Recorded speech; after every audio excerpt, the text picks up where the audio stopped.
who's as adamant about his or her position as I am about mine, whom you think is sharp. Seriously, we know that. And another thing, we heard him say that...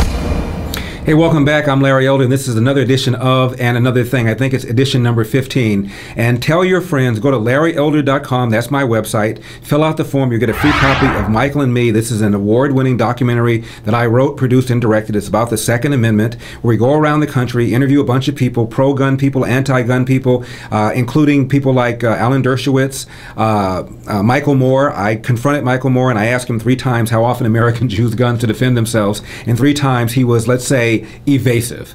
But you'll be able to get it. Go to LarryElder.com and tell your friends, fill out the form, become an Eldorado. You can watch the show whenever you want to, time shift it whenever you want. We're on 3 hours every weekday in Los Angeles, Monday through Friday, on my local station, Talk Radio 790 KBC in LA. But you'll be able to watch the shows, hear the shows if you are an Eldorado, but you have to go to LarryElder.com to do that. And again, a free copy of Michael and Me. Okay, so now the commerce is out of the way. Let's talk.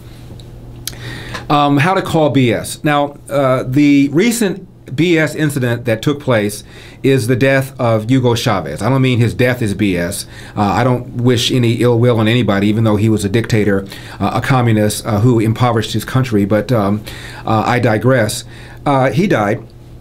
And I'm looking at the media coverage, and especially listening to CNN shortly after he died. In Chile, it was over 21%. I think it's 23% per year. I mean, think about that. He gave a lot of foreign aid at the expense of his own people, and he shut down newspapers, he shut down radio stations, he shut down TV stations, and suddenly even the Washington Post, I believe in an editorial, talked about how political enemies suddenly vanished.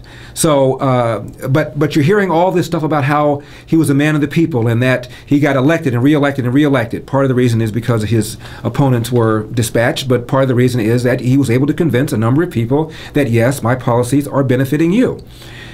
The reason I'm mentioning this is that his popularity and the way the media kisses his butt is not unlike the popularity and the way our media kisses Obama's butt.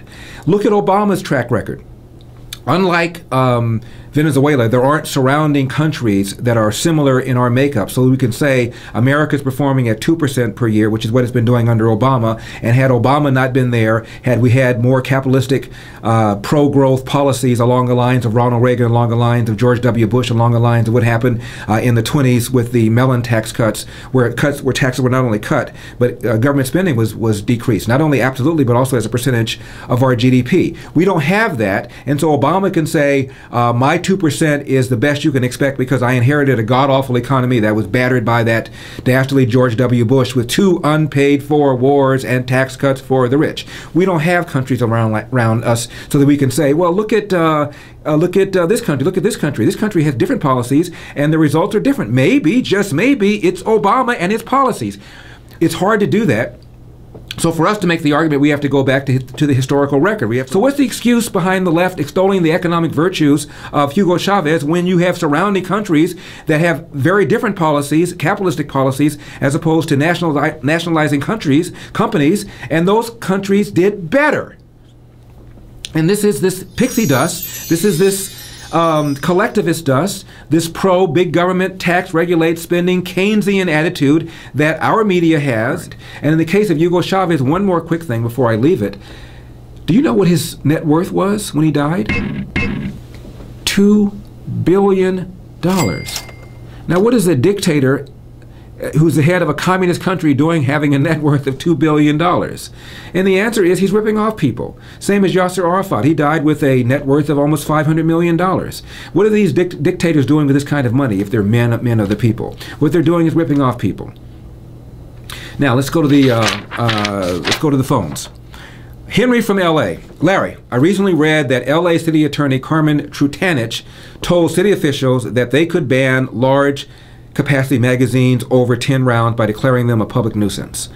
Can this happen? Can you imagine all the things that could be labeled as a public nuisance? And Henry, of course, that's a problem, isn't it? But let me tell you something.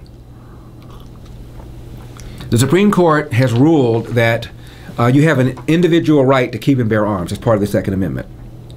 But the Supreme Court also ruled that there can be reasonable restrictions on the Second Amendment. Now, reasonable, of course, is in the eye of the beholder, but the idea of banning a large capacity magazine, we've already done that here in California. I think you can't have a magazine with more than 10 rounds already in California. What is the big leap between having a magazine that only has 10 rounds versus one that only has 6 rounds or 5 rounds or 4 rounds?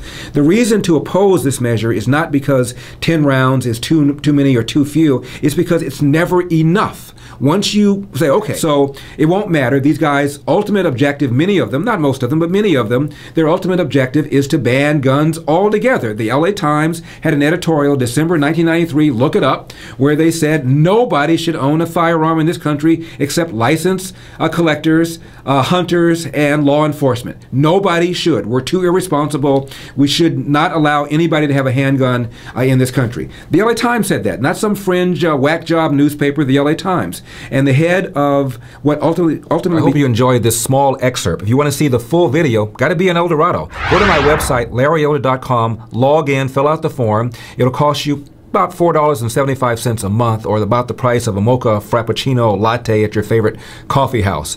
As you can tell, I don't like coffee. I'm a tea drinker. See you next time.